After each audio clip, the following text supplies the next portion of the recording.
All right, and video is live. Stand by for audio. All right, good day and good evening, ladies and gentlemen. Welcome to another Live the Fuel show.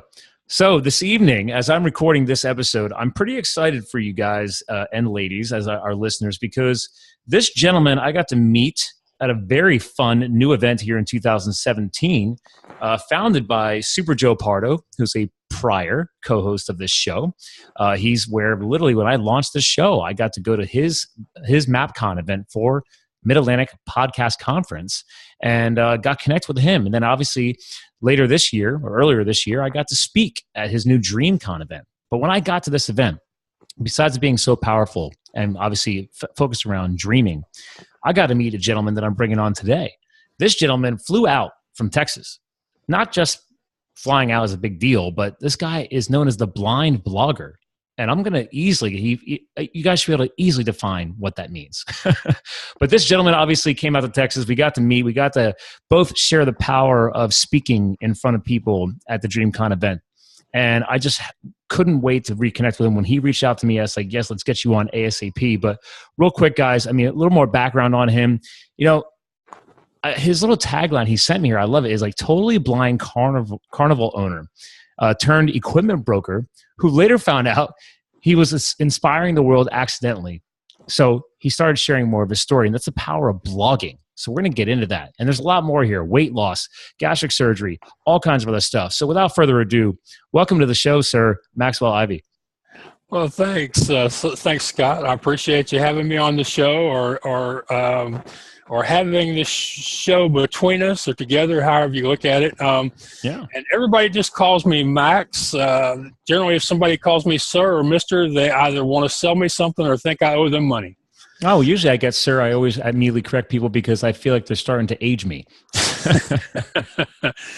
You know, it's funny you mentioned that because I was recently visiting after DreamCon. I went on to visit to do a couple other events, and then I spent some time with family on the East Coast. And my Aunt Paula basically, against my will, dyed my hair because she thought I looked way too old with all the gray that I had at the time. So I don't know if you remember my hair when I was at DreamCon or not, but it's just funny. You mentioned age. I am 51 years old. I'm proud of it. I have no problem with the gray hair, but apparently other people had trouble with it.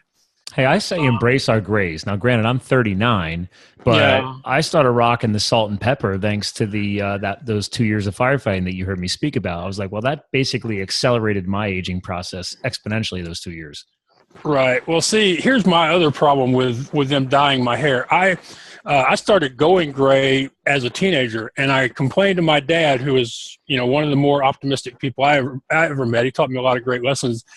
And when I complained to him about my hair starting to turn gray at like 15, he said, Max, Ivy men either go gray or go bald. They don't ever do both. So if I were you, I'd get down on your knees and thank God it's going gray.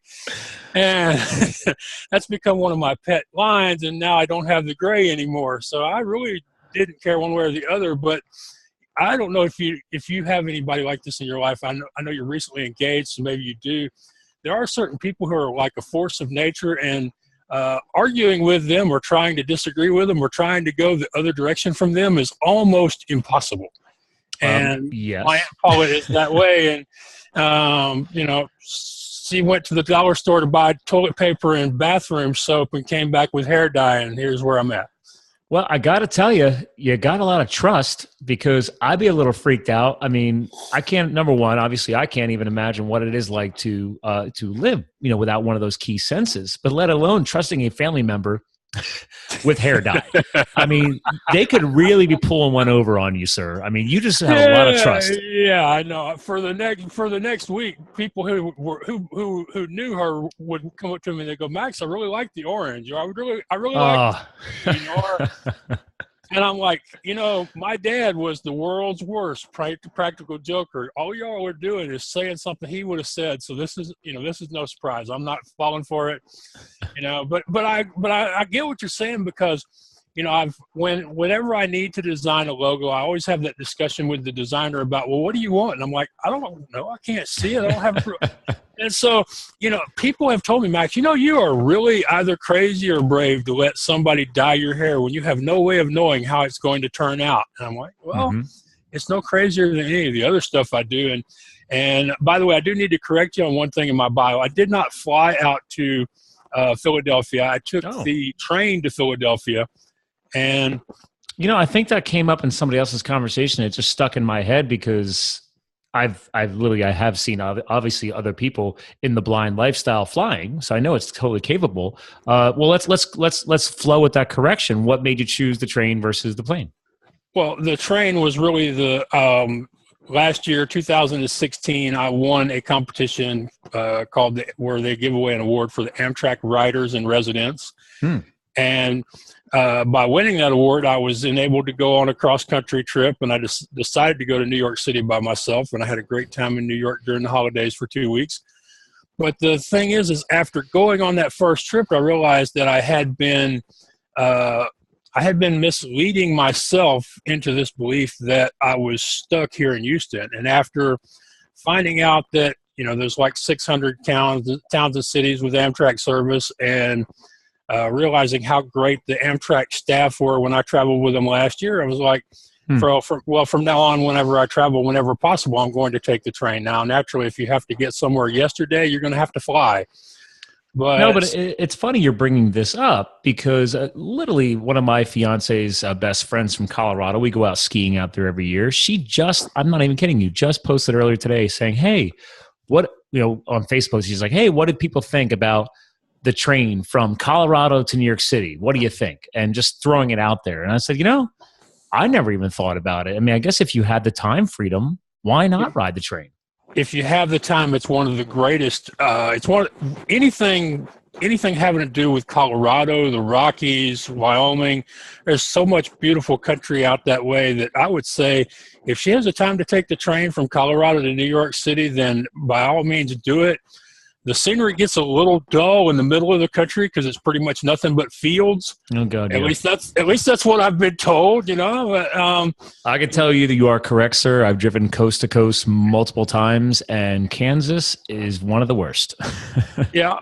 But you do at least part of the trip from Chicago to New York. I was told that you pass within sight lines of one of the Great Lakes, so there are some other scenery out there, but especially Colorado. I mean, to be able to sit in the observation car as somebody who can see the scenery and travel through any part of Colorado, that to me would be worth however much time delay is involved in getting to New York City for her.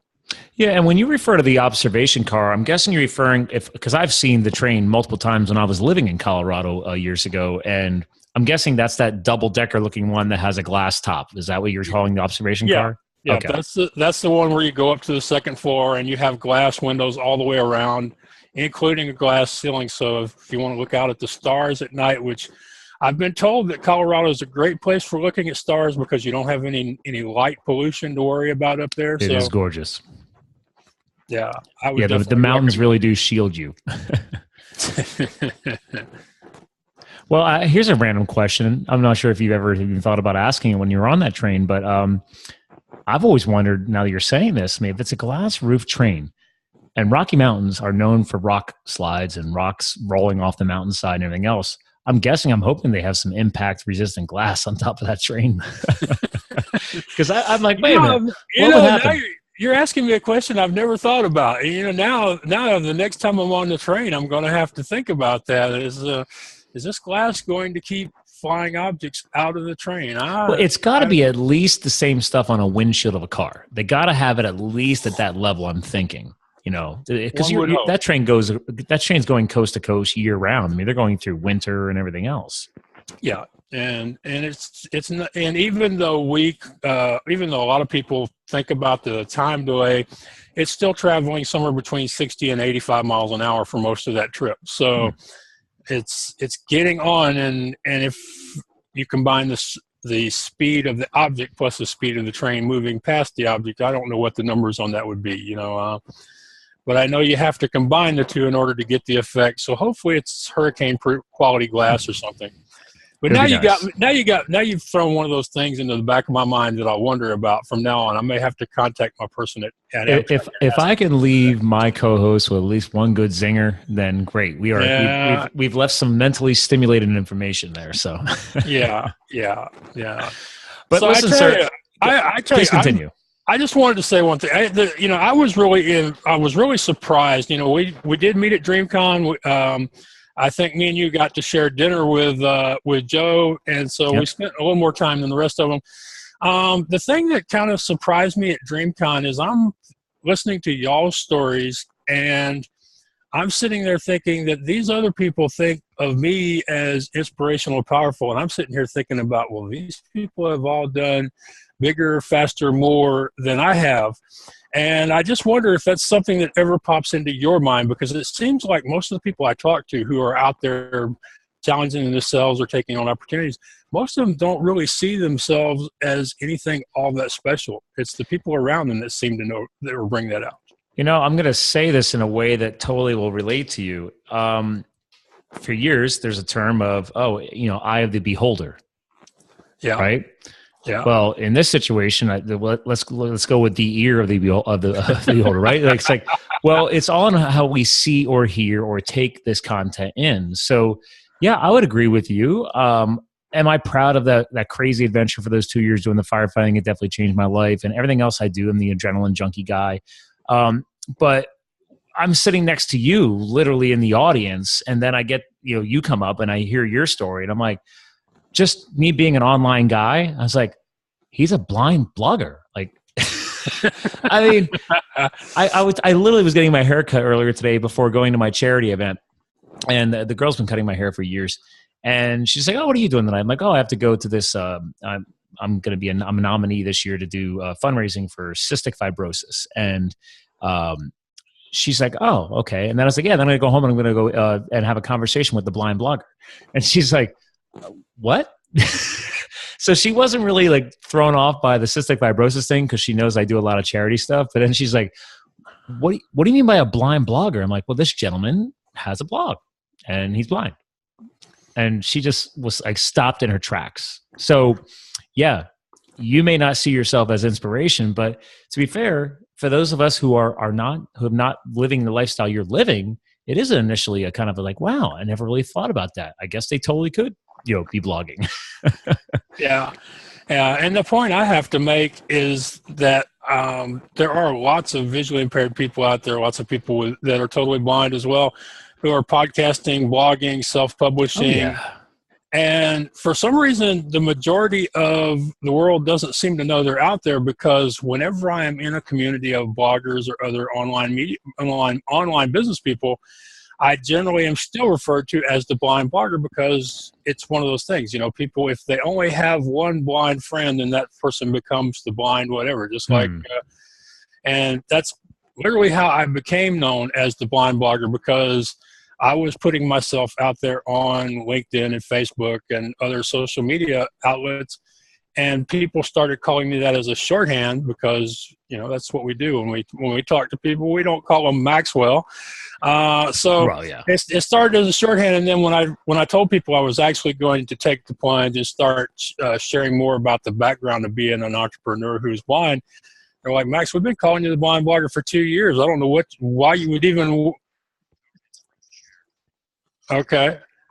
I'm actually sharing your website right now. So while you're having this conversation. Cool. All right. Well, that's one of the bad things about using a screen reader is when it starts talking, it can tend to interrupt your train of thought. But I have to start something new. Then I apologize. I'll give you a heads up. I'm sharing the screen virtually through the online webinar. So yeah, I understand what that is, and I've practiced doing it myself, but I've yet to have somebody on my show who has given me the opportunity to show off with it. But yeah, they said, Max, we've been calling you the blind blogger for 2 years. I don't know why you're even thinking about what to call yourself online. So that's, I love your tagline. I mean, I'm a marketing guy. So the blind blogger is already powerful as it is, but you kept it nice and simple. Like, hey man, I'm a blind entrepreneur sharing his inspiring story of transformation. And that's what I wanted to make sure I got at least one partial screen share during our conversation today, because I'm a tagline guy. Like obviously my tagline, we fuel your health, business, lifestyle. But like that I love because number one, you're stepping up and owning the inspiration piece. And you've realized that maybe you didn't believe that before, but you've realized you were impacting other people. Like that woman who came from Lancaster, Pennsylvania, just to meet you at DreamCon. I love that. Yeah. And that's the thing. It took me a while to accept it. My first actual post as the blind blogger was called, I think I'm ready to be an inspiration. It was one of those things that I had to be convinced of. And what it really comes down to is something that it took me a while to understand, but here's the point.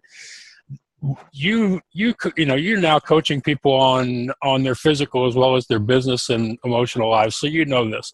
There are what it was finally explained to me is like this. There are so many people out there who are doing nothing with their lives, who have no physical disability or no obvious reason why they can't be, but they still aren't.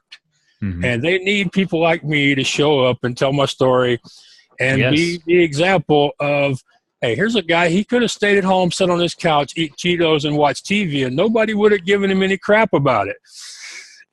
But yet he chooses to show up and take on new challenges and opportunities and do stuff that people, say that he's crazy and out of his mind and wonder why his family lets him leave the house.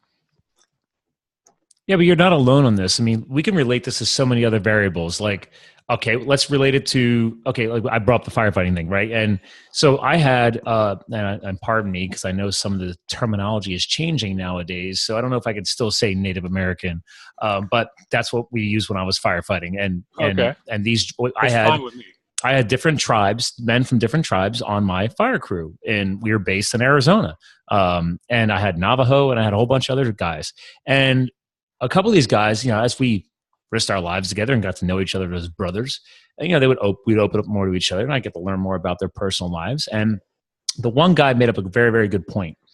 And he said, one thing that I can't stand about my tribe or my people. And I said, oh, I shut up right away. I'm like, what do you mean? Where are we going with this? And he said, he said, everybody thinks that, oh, well, we've got this guaranteed government check. And he said, yeah, we do.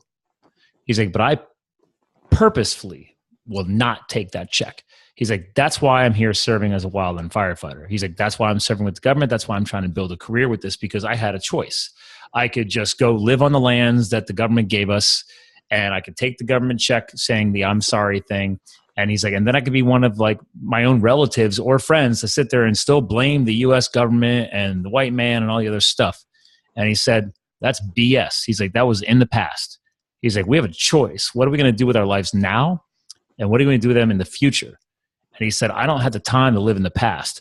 My relatives, my friends that are back there on the tribe, in our lands, he's like, they're still living that. He's like, this alcoholism and their health and their poor nutrition, it's just a giant blame game. He's like, that's why I'm here with you guys.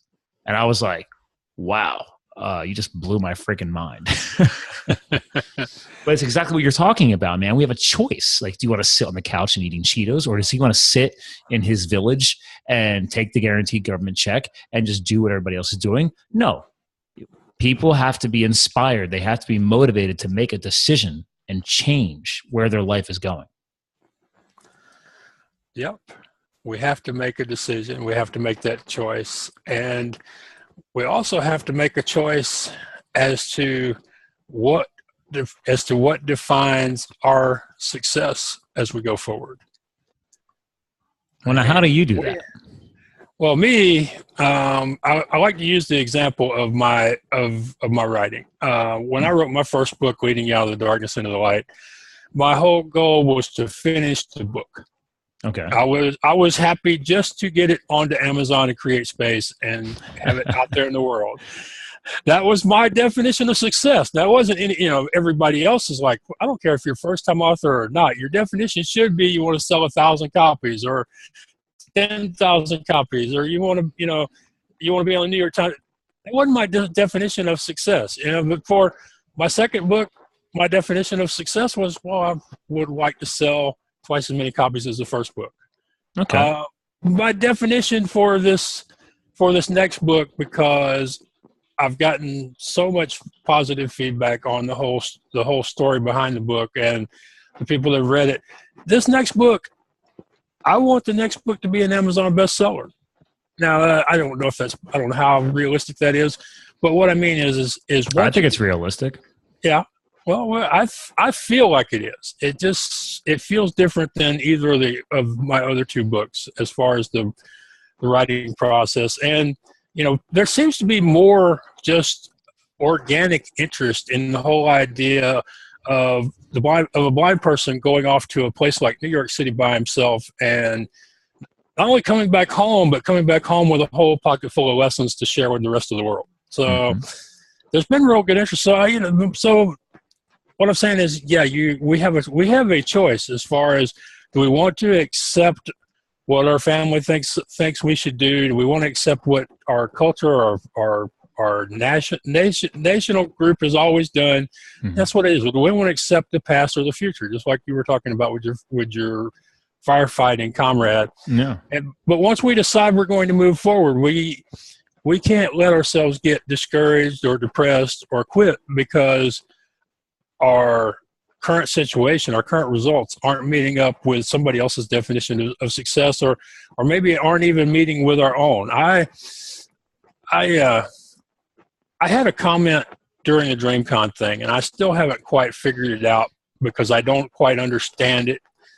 But one of the women that was there said something like, Max is up there giving his talk. He's the first one on the stage, and he's doing it as if this is just another day, just another place, just another event. And I really have trouble with that because one of the things that allows me to do what I do is because I look at everything as an adventure, everything as an experience. Right. And so to me, for somebody to say that it looked like I was doing something that didn't scare me or didn't bother me, it's kind of puzzling. Well, because I remember that comment, and I know exactly what she meant. She obviously, there's multiple ways to define that, right? But I know for a fact, I know what she said. I was there when she said it, and the reason why she said it was because she was inspired by the fact that you said it was your first major speaking opportunity like that, and you just picture somebody like dropping the mic, for our listeners, right? It's like they have that saying, right? Like, oh man, he just nailed it. He could just drop the mic and walk away. That's kind of what she was hinting at. It was like, dude, you nailed it. You had no problem. You were up there. You were confident. You delivered the content and you impressed the audience. That was the point. Was like, wow, for somebody who claims he hasn't done this a lot, he did pretty darn well. And that's what she was trying to do. She was trying to sing your praise. Well, I appreciate that. I had several moments at DreamCon that I had to later just basically say, Max, you're overanalyzing. You're trying to figure this shit out that doesn't have answers. Just accept it, say thank you, and hope it happens again next time. Oh, dude, we have the same shit in all of our heads. I mean, come on, man. We are sometimes our own worst critics, or all the time. And I was so fired up to go down the DreamCon. Like I had the phone mounted on my dashboard driving down, and I did a Facebook Live video on the drive to DreamCon because I was so inspired by that. And like now this year I'm going back to his event, MapCon, and I'm going to go speak again. So I love speaking now. It's become a new passion of mine because I love being able to leave behind at least some kind of value. And if one person leaves motivated or inspired from just a few words, like you just said as well, like as far as getting people to take action and just move forward instead of just sitting there like a freaking blob on a couch. And it takes so little action. I mean, everybody gets wound up about the big goals, but it really takes so little action in order to have some success with whatever your goal is. I mean, well, that's like you just said with your book, right? It's like, okay, there's lots of different goals you could be setting. And one thing I do agree with is you should set your sights high, right? Because if you only set your sights, let's say there's a scale and you have anywhere from 50 to 100% of success. Well, if you only set your goal at 50%, and more than likely you may or may not hit the 50, maybe you only come in at 40% success rate. But if you set the goal at 100% and you end up at 80, that's a hell of a lot better than 40 or 50. So you have to set the goal high to get you to maximum success. And who cares if you don't hit the 100? but 80 is way better than 40 or 50% of success. That's how I look at it. That's when I look at everything in life. You got to set the high goals. And yeah, you do have to set the realistic, smaller, more attainable goals to get you to that point along the way. And to your point, most people are so focused on the big, big, big goal that they forget that, oh, by the way, to get there, I do have to start celebrating the little wins along the way to get there. Yeah. Yeah. And you do have to celebrate a lot of little wins. And sometimes you even have to show appreciation for some of the little losses. You have to appreciate the journey just as much as the goal, or we both know you never get there. But it is so many people, they get focused on the big goal. They're waiting for the big party. They're waiting for their name to be the headline on Yahoo News, or for their video to go viral, when there's an awful lot of other things that go on every day that we need to be grateful for. And I have a web page on my website called As Seen Online, and some people refer to it as my brag wall. It's where I'm going to share that right now. Keep going.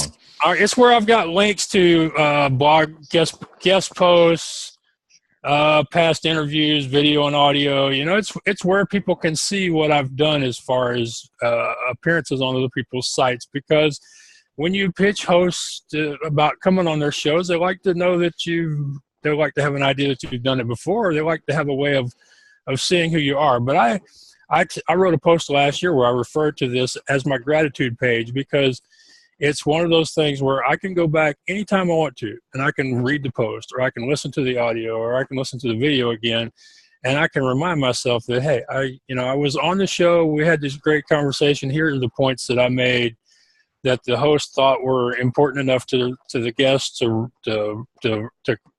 re-emphasize, or to put in the post about the episodes. And you've done it a lot. You had a busy year in 2016. Yeah, 17's been a little slower, but I've had other 15. Things. Wow. Yeah, 15 and 16. Well, that's 15 and 16 were very busy, because those were my only outlets in 15 and 16. And in late 16 and 17, I had some other things going on. I had a trip to New York. I had this trip to DreamCon. I had to finish one book and start on the next book. So not as many appearances for me in 17, but a lot of appearances for my friends and clients in 17. But I started that, like I say, to me, it's a place where I can go back and, every so often I can send somebody an email and I go, I really appreciate you having me on that show, That's a great idea. Yeah. And I like to tell people that you cannot have it. We've all been around coaching long enough to where we know one of the more common things that's out there is the whole idea of the vision board. Mm-hmm. And one of my favorite lines is you can't have a successful vision board without a gratitude border. Mm-hmm. That's true. A lot of us are so focused on the gain. We're forgetting the showing thanks, or the being thankful, or being grateful for those little wins along the way. I mean, behind my monitor over top of me right now, there isn't one of my original vision boards. Like, I purposely put it back up just so I could see where I was thinking like 3-4 years ago. But to my point, awesome. Like you have to have, though, you said you have to have gratitude, man. Like, hey, maybe some of these goals still haven't been achieved yet. Actually, definitely one of those is not. There's a beautiful log cabin I want out west. But, that's going to take a little while. I'm still developing the time and location and the financial freedom, right? I call it the freedom trifecta. So, but to your point, yeah, man, celebrate those little wins along the way. Like you going to New York, okay?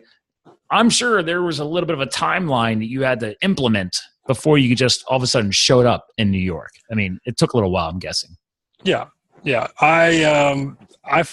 see. I think I found out I was going, or I found out I had one in April.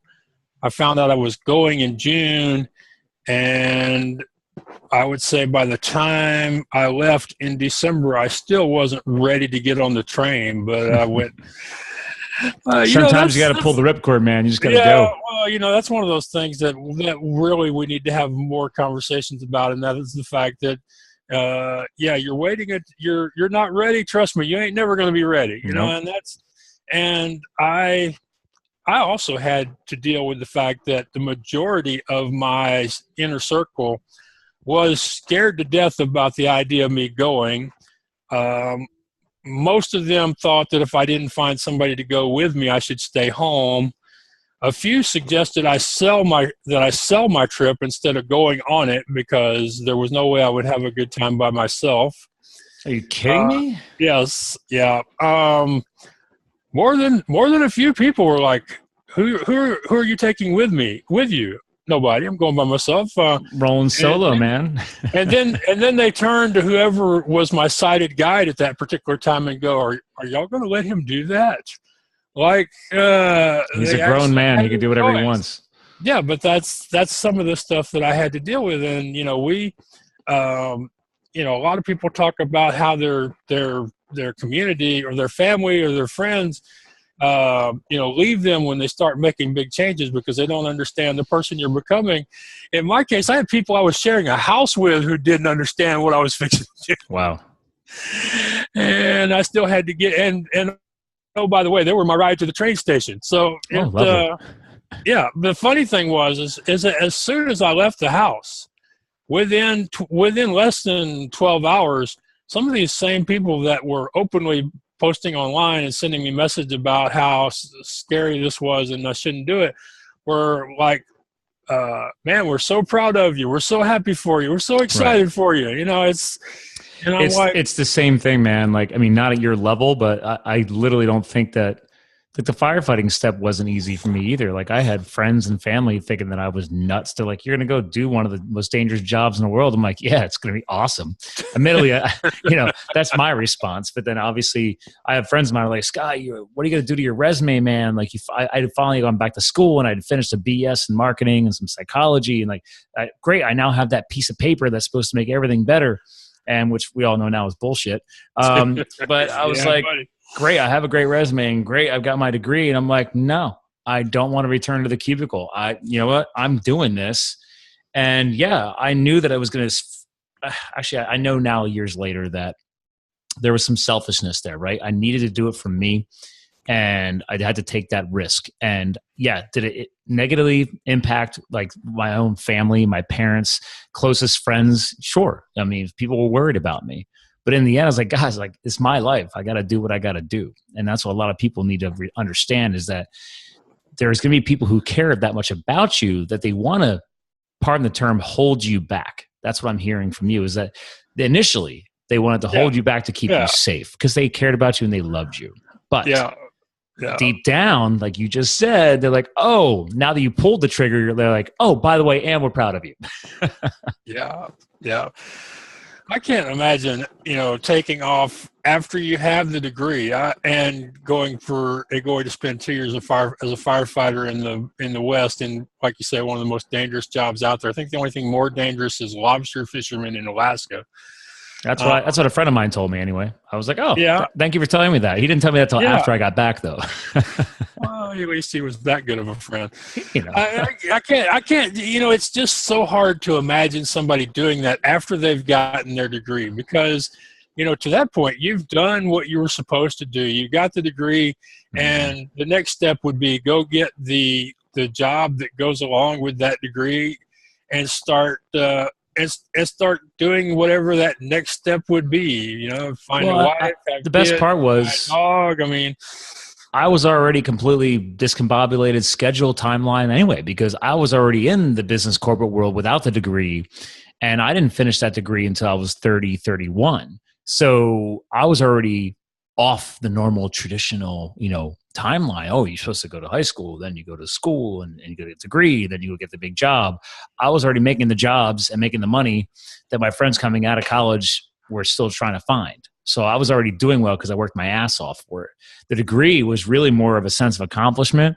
And at the time, what I thought I needed to progress in life, because I felt like that I was starting to hit a glass ceiling because I didn't have the degree to reinforce my skill sets that I had developed over the years. Whereas now, years later, I knew now, I'm like, when I can go back, I'm like, would I still do it? Maybe, just because I'm the first person in my family to have a degree. And it left a positive influence on my nephew and some other people. So I would never go back and like want to change the past. But I would like to go back and say, hey, Scott, it's cool, man. Don't worry. Like, be confident in who you are and what you have. Like, you have achieved a lot for not having this supposed fancy degree.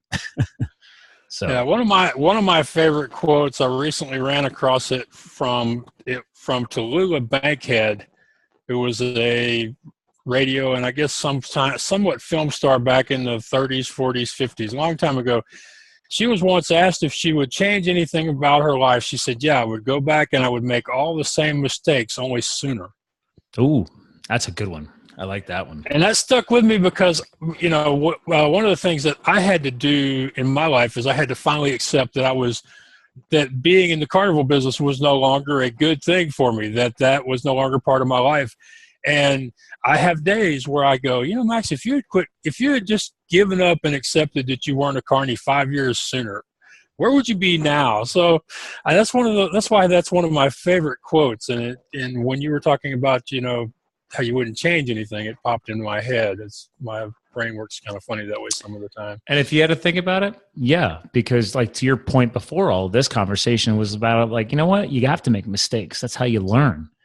And as entrepreneurs, you being the blind entrepreneur, me being that fired up epic life entrepreneur guy, the fuel guy, it's like, it doesn't matter what niche, what industry, what profession you're in. The most powerful stuff that our brains remember and improve upon are the stuff that we have screwed the hell up. I mean, just shit the bed all over the place. You're just like, wow, man, I really screwed that up. But yeah, I definitely learned a hell of a lot from that experience. Yeah, that is so true. It's the answers we get wrong. We always remember the best. And I think even every once in a while, Alex Trebek will say that to one of the contestants. I bet you never get that question wrong again. That's a good point, especially when you're on national television. Yeah. That's something I haven't done yet. I haven't done national television. Well, how are you at your random facts? Because that's what that show basically is for me, man. It seems like there's just so much random facts getting thrown out there. Yeah, my problem is people have asked me if I've ever thought about doing Jeopardy, and my answer always is I know enough. I know who I am, and I'm a junk player. I'm a junk. You know, if you've ever played any pool, I'm a junk shot player, which basically means I'm going to get some stuff right that I have no clue why I get it right. And if I don't get every single question in the first three slots of each category, I've got to get every one of those to make up for the majority of the fourth and fifth level questions that I'm not going to get. And so that's why I've never actually done it. I've taken the test, but I don't know. I've national television, national radio. Those are a couple of things that are, you know, you mentioned you've still got that cabin in the Rockies you want. Yep. I'm just curious, what were some of the other things on your board and how long ago was that? Oh God, this board was created before I created Live the Fuel. So this was, and it's been tweaked a couple of times. I mean, there's something on here called a fat bike, which is basically a mountain bike with like 5-inch wide tires. Only because half my friends have all bought them, but I used to ride them when I was living in Colorado before they started becoming popular. Because I'm a huge mountain biker. But that's so I started putting newer stuff on here. That's like. More newer stuff just like little tiny little goals, you know, hey, you know, you got some new financial wins. Let's go reward yourself with something. But besides that cabin, the older school stuff on here, I still haven't gone to, there's a picture of these gorgeous mountains and a skiing map in South America, and it's called Ski Portillo. So I haven't gone down there yet. Two of my goals I want to hit is Argentina and Chile. And we will be going there. Trying to think here. What else I got going on here? I haven't looked up there in a little while, actually. And then there's Glacier National Park. I went to all these amazing national parks while serving with the federal government. And Glacier, I never got to. I fought fires in Montana, but we never got as far as Glacier. And the photos that are out there are just supposedly just spectacular. And the few that I've seen are just amazing. But it's just, the other thing is, a friend of mine is like, listen, when you go up there, it's such a massive park. You just don't hear anything or see anything other than wildlife. And I've experienced that a lot over the years, being in very remote areas, but I'm just very intrigued because there's a lot of times in my life where I've gotten so remote in the West, thanks to that job or living out in Arizona and Colorado, that I got wake up calls like, wow, man, just sit down, be quiet, and just listen to what's around you. And that's what I love about these great national parks. And that's why Glacier is on here, because I want to go there and then just sit down and listen and see how it sounds different than the other national parks. Where is Glacier? Montana. Okay. Yeah. Okay. What is the park in Washington State or Alaska then? Well, I mean, Washington State, it depends. Are you talking about like Mount Rainier? Yeah, Rainier. That's because I've hiked that. That's people die on that every year. But that's outside of Seattle. I used to travel out to Seattle all the time. Actually, before the firefighting gig and before I finished a degree, that was my last big corporate gig. I was T-Mobile, the wireless company. Their headquarters is out there, and I used to be an analyst for them. So I used to fly out there all the time. So I would stay the weekends and then go hike Rainier and all the beautiful parks out there. But Mount Rainier is a gorgeous national park. It's a shame that some of those parks are starting to drift away from us, and some of the others we're actually tearing up ourselves. Oh yeah, I mean, in the end, it's greed. So it's there's a lot of ways you can look at it. That's all I'm going to say. I could that's a whole other show we can go about. Yeah, I know. Having served with the U.S. Forest Service, I have my own opinion on some of that. Well, you wouldn't be human if you didn't have your own opinion on it. Oh yeah. I've traveled a lot of this country, usually with people putting on festivals, but I have not been to the Northwest or the Northeast other than New York City. So I have been all over the middle of the country and the Southeast and Southwest. I've been to California, but it's been so long ago that I don't really remember much from the trip. But the Northwest and the Northeast are the two places I've never really spent much time, because when I was traveling with the family, there was really no financial reason for us to go that far. Right. I've got friends who are in the business nowadays who have to travel as far as Colorado, Wyoming, Minnesota every year. But we never had that problem.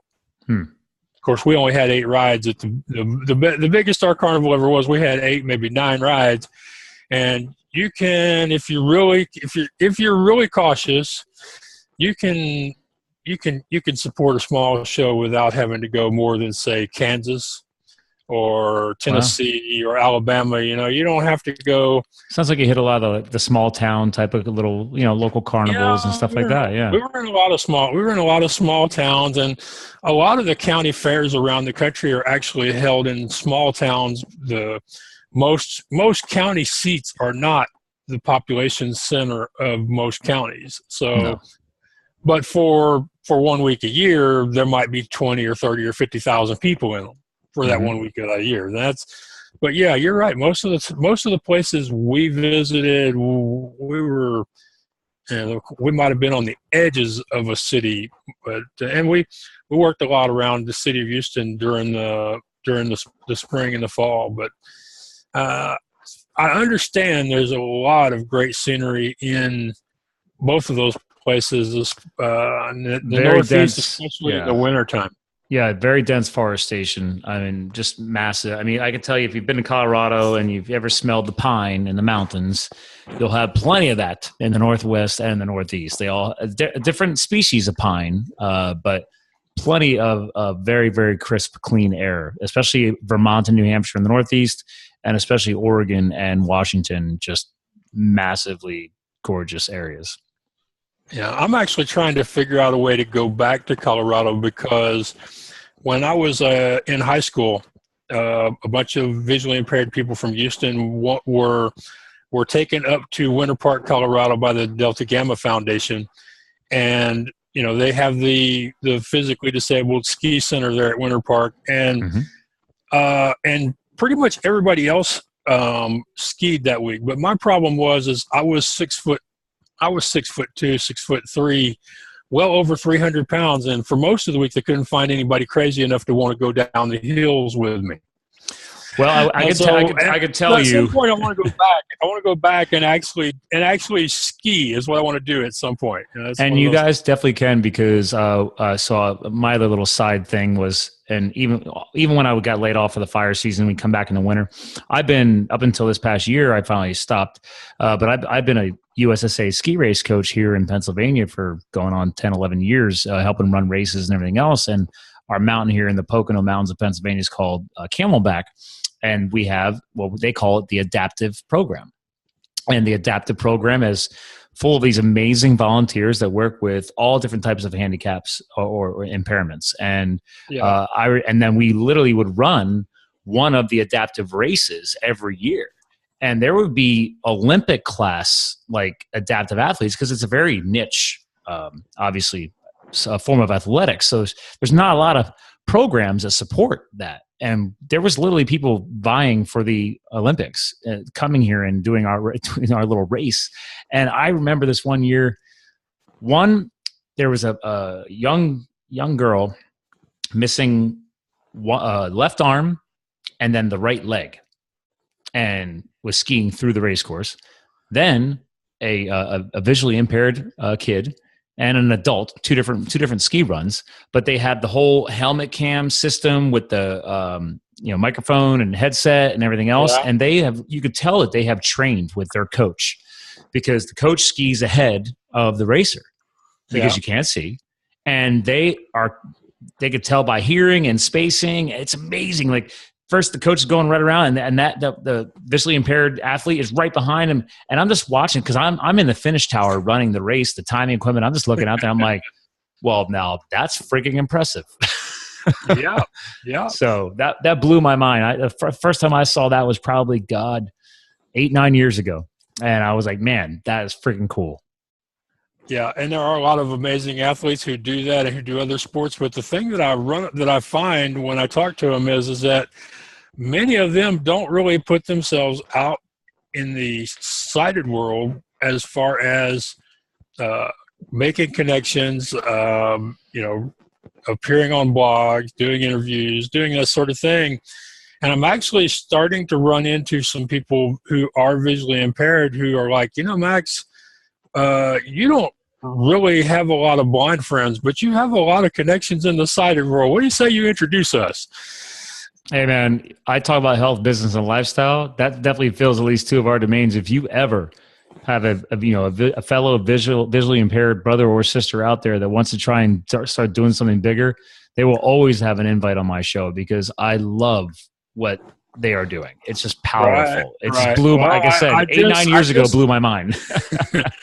Well, I just met a fellow this week who is a competitive rower out from somewhere in Colorado, who has just he's in the beginning stages of starting a program where he's going to teach more blind people to row, and not just for physical fitness, but to row on some what I would consider dangerous waters. I'm kind of a coward when it comes to some of the stuff that you do.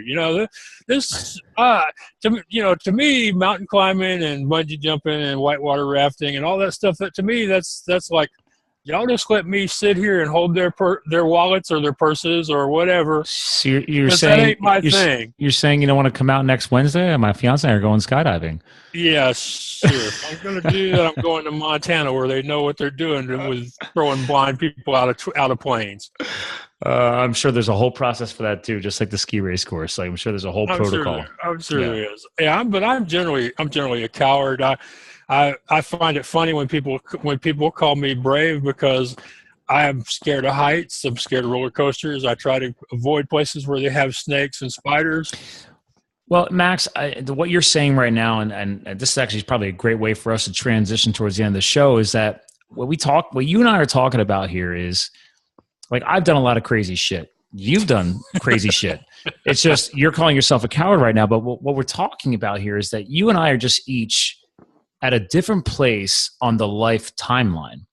I wasn't always where I am today. It took me putting in the reps and taking those risks and finally getting over those fear hurdles or the coward hurdles or whatever you want to call them. And like you're referring to some of these adrenaline junkie sports, but yet just like that woman from Lancaster, there's clearly a lot of people out there who are seeing and hearing, what you're doing. And they're like, wow, I never would have tried that. I never thought about that. Like, oh my God, like you going to New York City, that inspired people, especially from the visually impaired sector. It's like, hell, there's people who aren't visually impaired and they're afraid to go to New York City. I mean, let's be real, right? There's people in the Midwest that are like, I'll never go there. That looks crazy. I'm going to die as soon as I get out of the plane. Yeah. I know what you're saying. It's what it is, people, is it's this age-old problem of comparing yourself to other people, because as you just said, we are both different individuals on different paths or at different times in the same paths. And while what you do seems scary to me, what I do seems scary to other people. And we just have to avoid comparing ourselves to other people and just do our thing. And my thing is to write blog posts and do radio shows and write books. And write books. You got me beat there. That still freaks me the hell out. I want to write a book. I mentioned that at DreamCon about the whole hotshot life and the transition back and forth. And I'm like, I'm surprised you don't have agents beating down your door wanting to tell your story. Matter of fact, we need to talk to that after. We need to talk about that after we're over. I'll see if maybe you need a publicist. Never even tried, but that's crazy. See, to me, like you just saying that just makes me laugh. I'm like, yeah, right. Scott's got a publicist. I'm serious. Your story is, especially if the one thing you have to remember is when you're talking to agents, publicists, show hosts, you have to remember you have to tell them the story the first time in about 50 words, if that. And then you stretch it out to a couple hundred words. And then, if you're lucky, you get to tell them the whole story. But I'm telling you, we tell people, that you were doing whatever in the business world, and then you went and fought fires for 2 years and risked your life. And, then you're coaching people on, and you're doing all these crazy sports like mountain biking and snow skiing and your obstacle course racing and all that stuff. I bet you we get at least an agent. I don't know about a publisher because they're harder to get, but yeah, and that's just the thing. And nowadays, everybody, I'm sitting here thinking about your story, and then it reminds me, Max, think about your story. This is one of my favorite things I like to remind people of is when I entered the competition to become one of the Amtrak Riders in Residence. I didn't even know that was a competition. Yeah, well, it is. I went on their website and I started reading the profiles of people who won the year or 2 years before I entered. And I started reading their profiles, and I got to about the fourth or fifth one, and I said, Max, I did two things. First, I said, as I read these other people's profiles, I'm thinking, Max, this is like the old song on Sesame Street. Which one of these is not like the others? And you're not like the others. I agree. And then I reminded myself, Max, if they hear your story, they'll probably be just as impressed by your story as you are by theirs. But the thing I finally got to the point was, Max, stop reading these other people's profiles. Stop looking at what they're doing. Just go to the box on the form, fill it out, press send or press submit, and tell them you want to be one of the guys that they send on a train trip next year.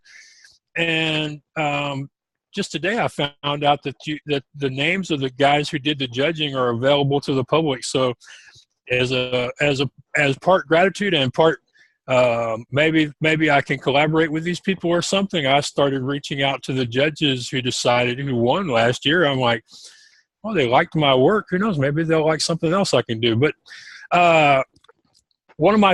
this all goes back to one of my favorite movie lines, which comes from Return of the Jedi, when Yoda tells Luke, "There is no big or small. There only is." I try to remember that. I try to remember that, and that's what I basically came back to at the end. Like, okay, Max, these people probably are, farther along on your journeys. They've probably done bigger things than you have, but when it comes to entering this contest, all you're really doing is putting your hand up and saying, "Pick me." That's it. You've done that before, you can do that again. And if they say no, fine. But that's what I ended up deciding. And I have I don't know. I think I have a bad habit of not thinking that they'll tell me no. I think sometimes I put myself out there for things that I probably or maybe shouldn't have because I just don't know how not to. I recently told a friend of mine, and I think I may have told somebody at DreamCon this. I tell people I'm not smart enough to be scared about stuff like that. And yeah, they laugh at me. Then they go, Max, that's not a very nice thing to say about yourself. And I'm like, yeah, but it's true. Yeah, but you know what? Whether you want to criticize yourself or not, that's actually a good thing. That's a strength because a lot of us, our brains get in the way. So if you want to use that as like your own kind of like, you're almost like busting your own balls. You know, it's like, hey, I think that's a good thing because most of us, our brains get in the way. We get overly analytical. We start worrying. It's like, listen, sometimes some of the most successful people out there that before they have a chance to think about something, they just say yes. And they figure it out later. Yeah. Along the way. I think that's actually Richard Branson's line, isn't it? Tell people that you will deliver and then figure out how. And he's one of my inspiring people that I follow. So if that is great. Apparently something's sticking in my head. Yes, he's known. That's how I got talked into writing my first book. A woman said I needed a book to be part of an online summit. And I said, and we got into a conversation. She finally said, Max, Richard Branson, one of the most successful people in the world, has a saying, promise to do something and then figure out how to deliver. And I'm like, okay, but you're going to be the one who's going to have to explain this if I don't have a book ready by your summit. I liked it a lot. Well, listen, yeah, I mean, he is known for it. You know, you've been crushing it on today's show. And I actually literally, while I'm looking at you, I have two monitors here and I'm looking at the cover of your book, right? And it's leading you out of the darkness into the light, as you said earlier. And literally, that's what you're doing right now. What we don't realize is you and I having this conversation, especially towards the last probably 10, 15 minutes of the show, it's exactly what you and I are both doing together, just in different ways. We're putting something out there in the form of audio, and since we're doing YouTube today, that too. But really, from an audio perspective, your words could potentially right now, once this show goes live, could be leading somebody out of their own darkness. That's pretty powerful. And they haven't even gotten your book yet. Yeah, that is pretty awesome. It is pretty awesome to remember that. And I think a lot of us don't think, right? I don't think you even realize it either. It's like we're just having a conversation, but it's like that's sometimes how easy it is. Yeah, because you never really know what words are going to work for any given person. And we could say something today that person has never heard or never heard exactly that same way before. And they could have one of those breakthrough aha moments that releases them from their chains, their darkness, whatever metaphor you want to use, because they happen to hear us having a conversation and one of us said something. Mm-hmm. And it may even be something we weren't paying attention to and didn't really notice when we said it. And going back to that whole concept of putting in the reps, and we're all different places in the timeline. They heard something that we said today, but they would not have heard that if you and I hadn't had reached out to each other and connected and agreed to have you come on today. We would not have had that happen if I had not gone to DreamCon, if you had not said yes and gone to DreamCon. And if I go even further back, none of this would have happened if I would never even launch the darn show last September. And before that even happened, if I hadn't said yes and gone down to the MapCon event with Joe Pardo, like I can keep going with this. Yeah. Right? Like this is what we're talking about. We can go back farther and farther. I like my personal memory is of September 29th, 2007, when I filed for my first website domain and started the Midway Marketplace. That was my first little rock in the pond. Oh, this was before the blindblogger.net. Yes, it was before the blindblogger.net. That's 10 years ago. That was my first little rock in the pond. How long from that to the blindblogger.net? Because I didn't know about that bad gap. I want to say that the Blind Blogger is now 3 years old. Okay. Because I recently was reminded of the anniversary when I failed to renew my domain registry on time and my website went down for 2 days. Yes, if it's your brand, I highly recommend people buy them in 5-year increments. That way you reduce that risk. So yeah, I agree with you because I got a bunch of other domains, but I only renew them like every year, or I forget about them. So, but Live the Fuel is definitely on auto renew every 5 years. So yeah, and that's but yeah, it's been, that's crazy. This is July, and so I've got August. I got 2 months till the 10th anniversary of my first online effort, and I really need to start celebrating that now. I mean, I think you need to reflect on that. I think that should be maybe one of your next blog posts is a reflection, like reflecting back or something, or like you and I talked about today, this whole, hey, let's reflect back to very early on the timeline. I think people need to understand this. Like, it takes time, and people are very impatient, and they're not getting, they're not allowing themselves time to get things done.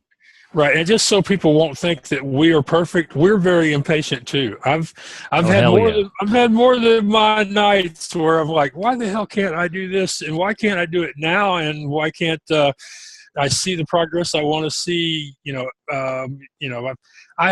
It's a good thing that I also am the blind blogger, because I would probably have more of those days where I go, I've been in the Midway Marketplace for 10 years now. Well, why isn't it doing X, Y, or Z, A, B, or C? So, but yeah, it's a great point that I need to reflect on that, because without the Midway Marketplace, without promoting people's amusement equipment, without looking for outlets to get myself out in the world, other than going to see people face to face, which wasn't an option until very recently, without all of that, there'd be no The Blind Blogger.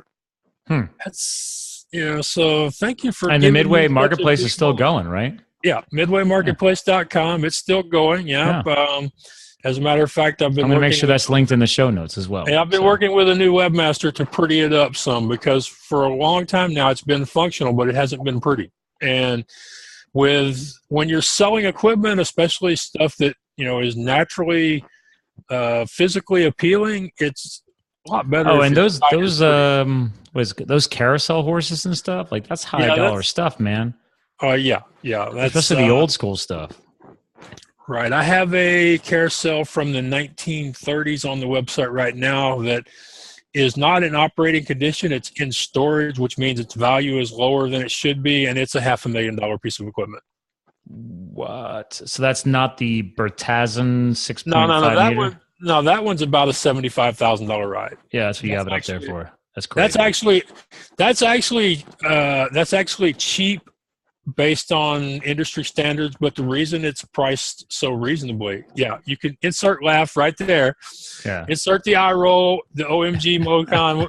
The reason it's listed so reasonably is because it's only 6.5 meters across, which means it's only about. I'm looking at that. It's like one you stick in like a little shopping mall. It's only about 20 feet across. It would be perfect for a very small shopping mall or maybe a department store, or it'd be for somebody who doesn't need the eye-catching appeal of a huge carousel like most parks and carnivals do.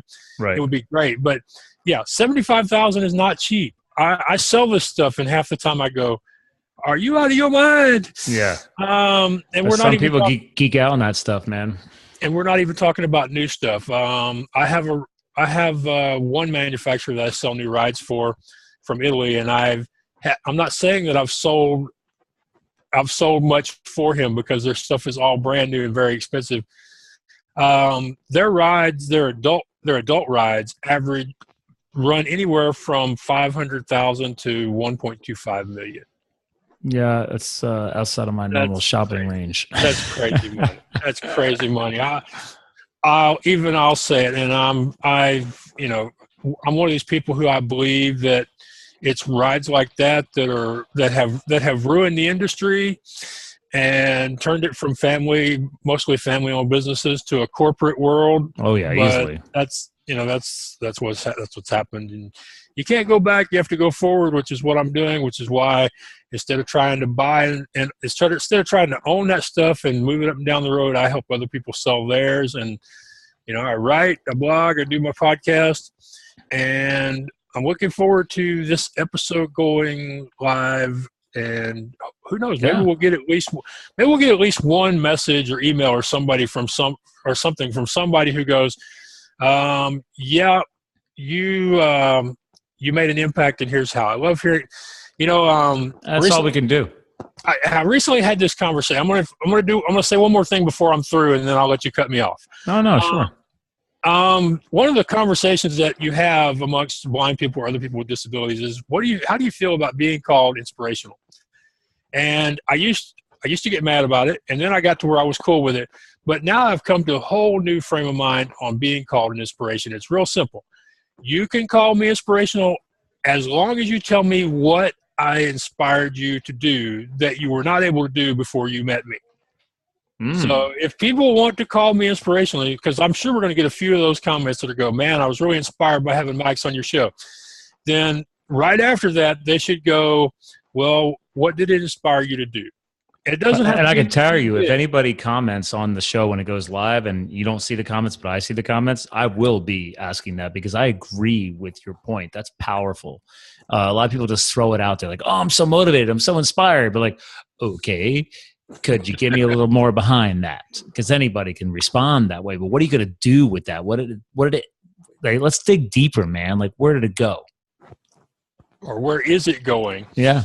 I mean, that's like you, man. Like, honestly, I can come out and say the day of that event, and you've inspired me more since then, but I can answer that right off the bat.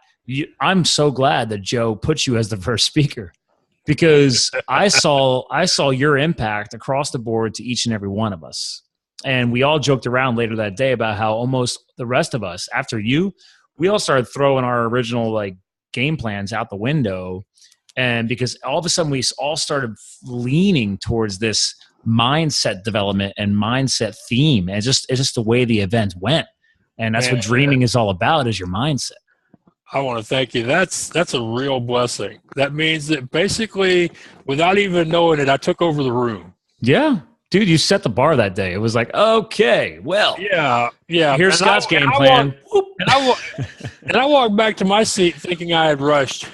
No. I had not told enough of my story and didn't do it and did it too quickly. That's what I thought when I walked back to my chair. And then I'm sitting there, and Azuka walks out, and Azuka does his. Azuka's a whole different level. And I actually told Azuka this later in the day. I said, Azuka, when I heard you, if you had gone on before me, and I had to go up there, I said, I think I would have just turned around and went back to my chair. I said, okay, we both know I wouldn't have actually done it, but I'd have thought about it.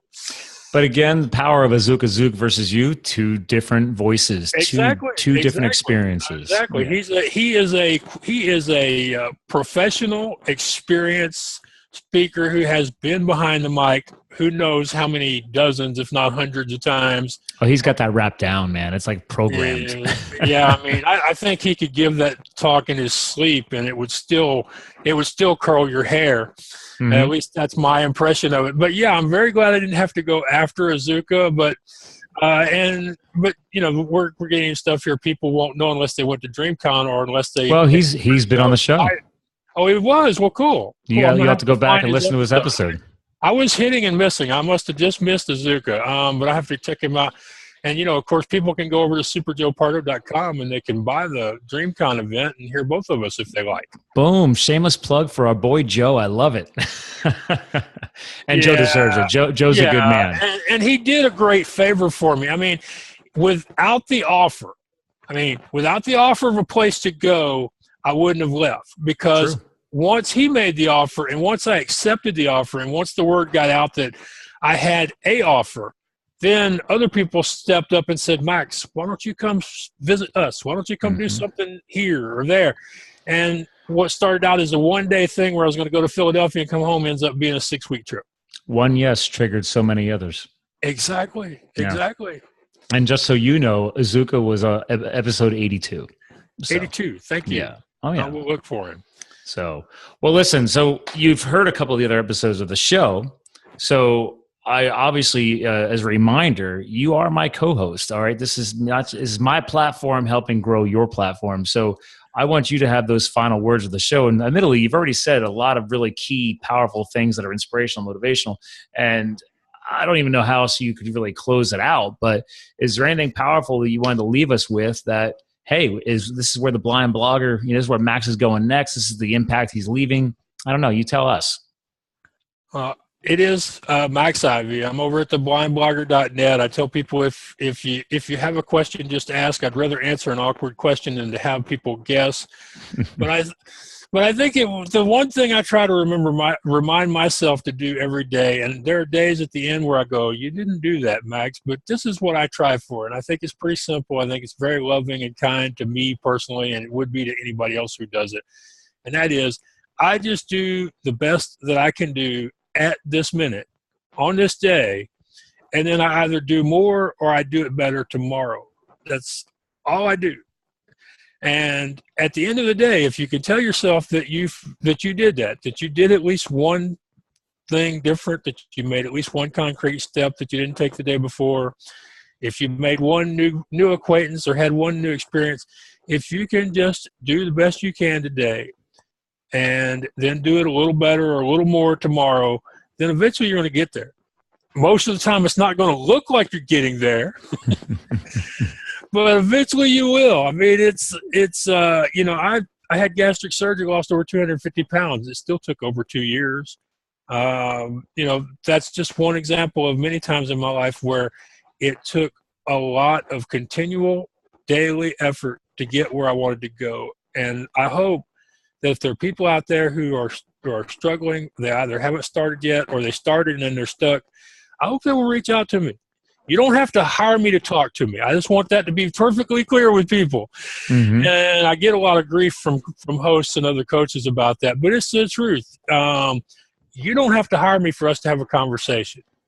You don't have to pay me for me to say a kind word on a day when you need to hear one, because trust me, I wouldn't be here without dozens of people along the way, many of them online, who said, Max, you're an inspiration. Max, you're doing okay. Max, just keep doing what you're doing. It's going to happen.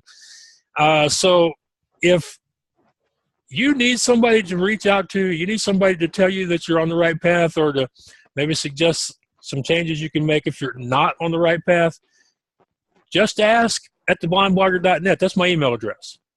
Yes, so, I do like that. And I love the way you made that, actually. So again, like to listeners, guys, like he just said it. It literally is just ask, JUST ask at theblindblogger.net. Great creation, by the way. A lot of people just stick their first name like me. I was trying to encourage people to actually use my email address, and I hope that would do it. And well, you know what? I mean, from today, we talked about so much. We'll have to get you back on again, because we never even really got into your weight loss story. And that could be another powerful episode that we can bring into the lineup, because again, to our listeners, guys, when you go to theblindblogger.net and you go to the book section, you already heard about it. We talked about the leading you out of the darkness into the light, which is a powerful book. But he has a second book. It's called It's Not the Cookie, It's the Bag, an easy to follow guide for weight loss success. So we might have to bring you back on and just dig into some more real, I guess, health initiatives there, and more of your story, what you did there for your transformation. Yeah, I think that would be great, because, we can talk about the sleep apnea. We can talk about refusing to accept suggestions from friends and family as far as the fact that I might have, certain health issues. There's a lot of steps along the way from 600 pounds to 270. A lot of stuff along the way. That's definitely going to be that math equation definitely requires a whole separate show for that one. All right. Well, we will talk so again. You are definitely coming back on for that. All right. Well, we will talk again, I'm sure. I really appreciate you having me as your co-host. Well, here, hang tight. I'll give you a proper goodbye off the air. All right. Your final words were powerful. Thank you, sir. It's just I'm so glad we were able to get you back on and catch up. So again, DreamCon has just left such an impact.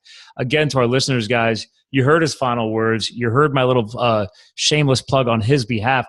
Definitely get the book, Leading You Out of the Darkness into the Light. Go to theblindblogger.net. He already threw it out there. He gave you his email. Just ask at theblindblogger.net. He's being totally approachable. Take advantage of it. Just ask. All right, guys. So this is what we're all about.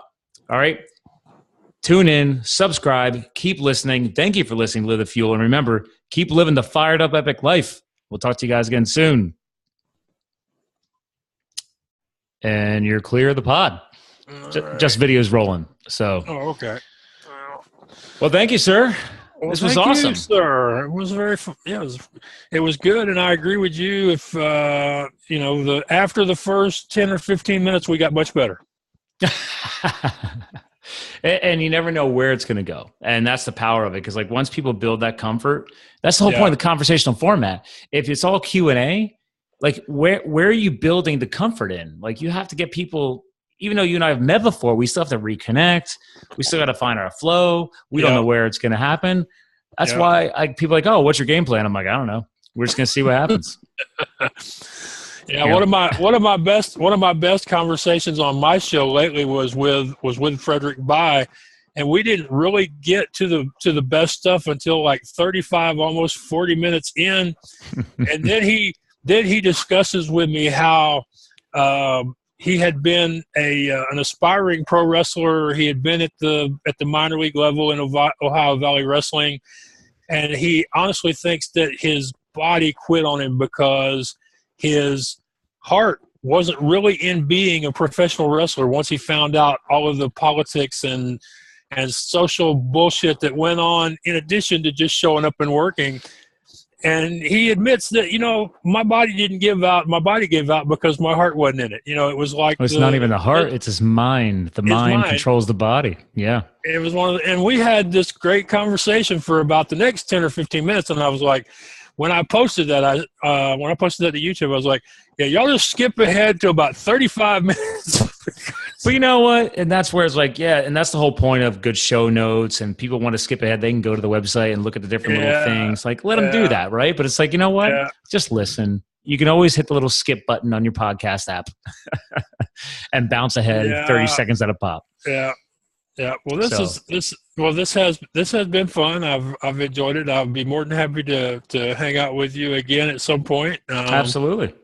Well, definitely. How many episodes have you done? Actually, you are going to be 95. 95. We are approaching the first 100. So, and looks like that's going to happen way before my 1-year anniversary. So, I thought I'd be lucky if I get 100 in the first year, but now I'm already at 95. So, I guess I was wrong. How did you go from 1 a week to 2 a week on average? Because I started with 2 a week. Oh, you started out with 2 a week. Okay. Yeah, but I wasn't sure how I was going to go. But I'm like, you know what? I did the research, and some of the best shows have 2 to 3 shows a week. So it's like, all right, I'm setting my goal. I went for 2, and I've been keeping 2 ever since. So there's been some hard times here and there, and every once in a while, I'm like, you know what? I'll just throw in my own solo. I think I've done 2 or 3 solo ones now, but really, it's almost all co-hosts. So yeah, when you do a solo, are those generally shorter or the same length? It's been hit or miss. I got a little deeper into the Spartan stuff. I did a Spartan one a few episodes ago since I just did that race 2 weeks ago. Yeah, I saw the Spartan one. My first solo one was I was reflecting on my top 10 downloads, like the shows that had the highest downloads at that time. Yeah. So it was really honoring the co-hosts and thanking them and just talking about quick summations on each of those. That one might have been a little longer. But a buddy of mine just told me, he's like, listen, your 100th is coming up. He's like, you got to go solo and make it a good one. I'm like, okay. So I'm probably going to rock a solo again on episode 100. So. All righty. Well, we'll see what happens. I wish you all the best. Well, yeah. And we'll have to follow up on this whole agent thing. I just think it's weird even talking about it. So but I was like, you know what? It's the same thing. Right here on the board next to me on my dry erase board, I've got a little business card from I attended my first TEDx event a few months ago. And the woman's there. She's like, oh, you need to submit an application and be a speaker. I'm like, okay. I still haven't done it. I'm speaking at other events. The TEDx submission form is one of the most disempowering. It's one of the most disempowering submission forms of any place I've ever visited. Yeah, I took a skim at it and I left. They go out of their way to make you feel like you're dirt unless you've done like 100 presentations. And they really don't want to hear from you unless you have. And then they also want you to follow their coach's advice and everything else. And I'm like, yeah, I read through the entire form because I had decided it really wasn't for me, not because I have a problem filling out a form that I'm not qualified for. I had to do that yesterday.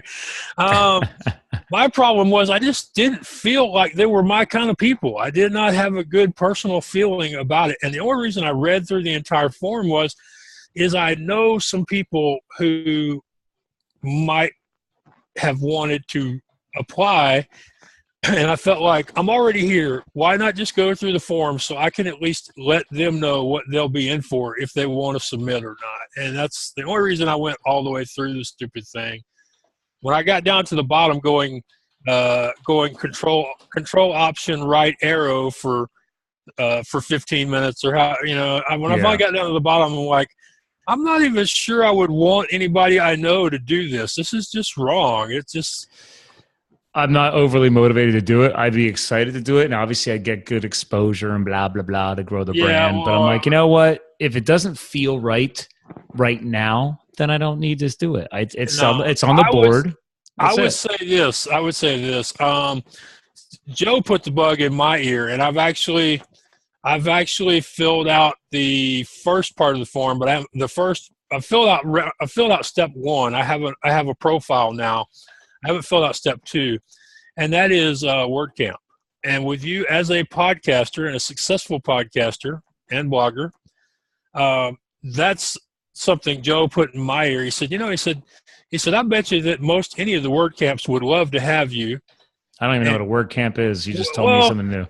Okay, it's conferences that are put on by the people at WordPress, and they're put on in different cities around the country with help from local bloggers and podcasters. And they're week-long events. They are usually extremely well attended. We're probably talking at least 1,000 people or more. I don't know the exact numbers, but I know they always talk about how it's, they're very well attended. People who get to speak are they're going to get good exposure in front of a bigger crowd than they're probably used to talking in front of, unless they're just, unless they're Tony Robbins or something already, So he told me this. He was telling me the story about how he got into an argument on the stage at the United Nations, and I'm like, well, how did you end up speaking at the United Nations? He said, well, I was there for WordCamp. And he said, before you get all excited about me speaking at the United Nations, he said it wasn't the General Assembly room. No. He said it was one of those smaller conference rooms where WordCamp was meeting, and they were doing breakout sessions.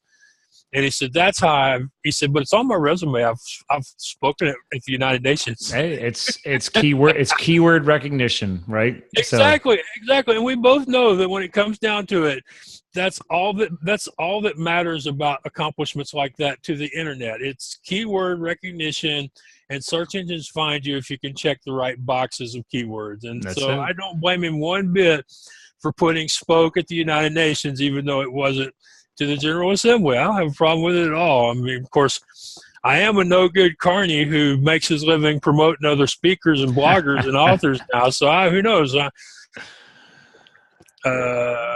No, one of the reasons I'm no longer a carny is I wasn't very good at it. Well, I think you're doing everything the right way now. So yeah, I'm doing most things the right way now. In most carnival games, I don't know about nowadays because I've been out of the business for 10 years. But when I was working, average stock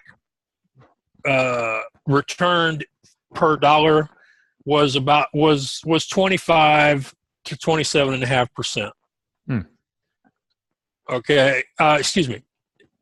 That was what I did. The average was 20.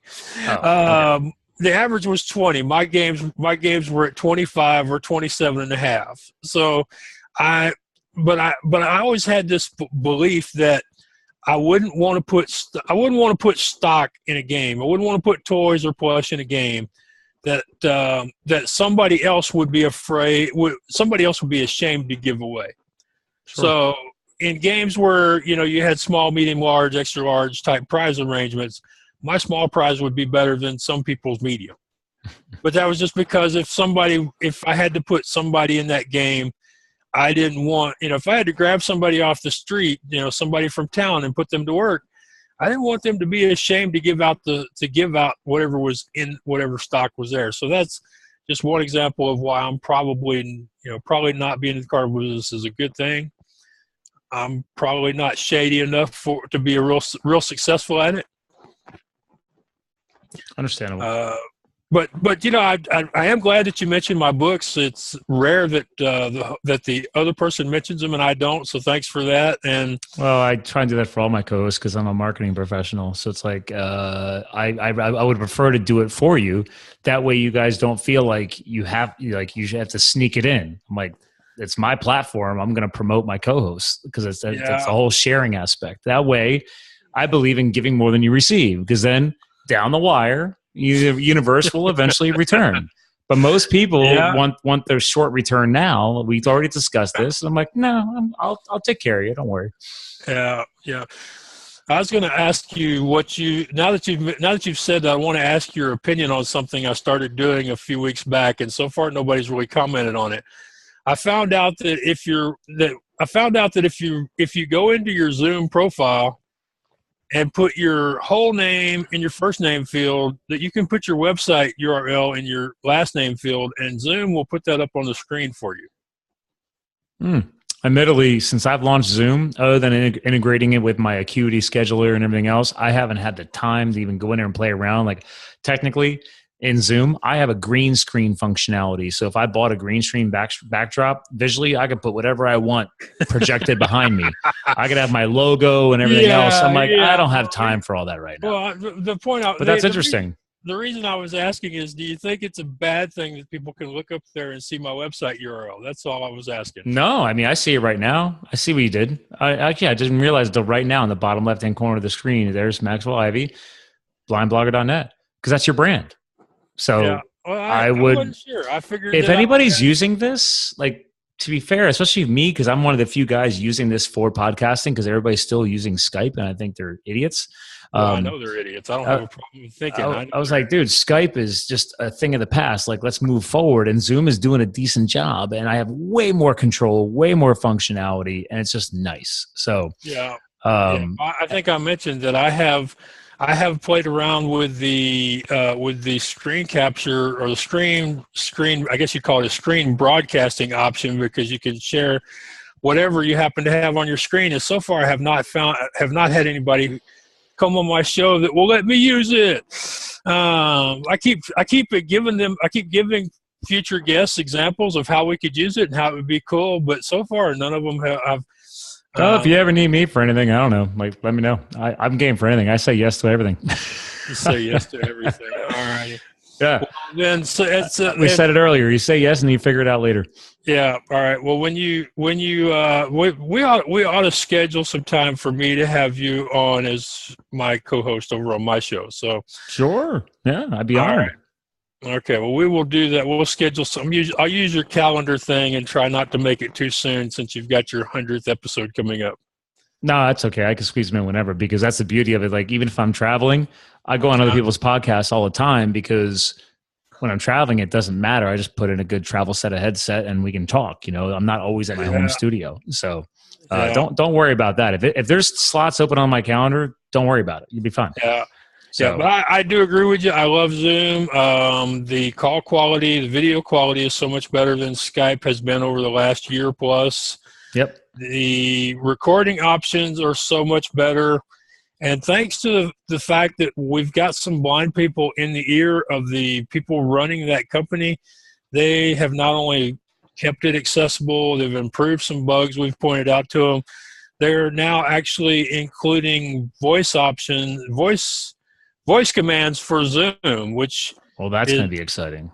Those are just and one of the things about the visually impaired or people with disabilities is we are very brand loyal to people we feel like are going out of their way to make their stuff where we can use it. So these guys over at Zoom, they're making a lot of friends among the visually impaired and probably also among people with wheelchairs, et cetera, who have difficulty moving their limbs, but who still have stuff they want to put out there. So that's good to know.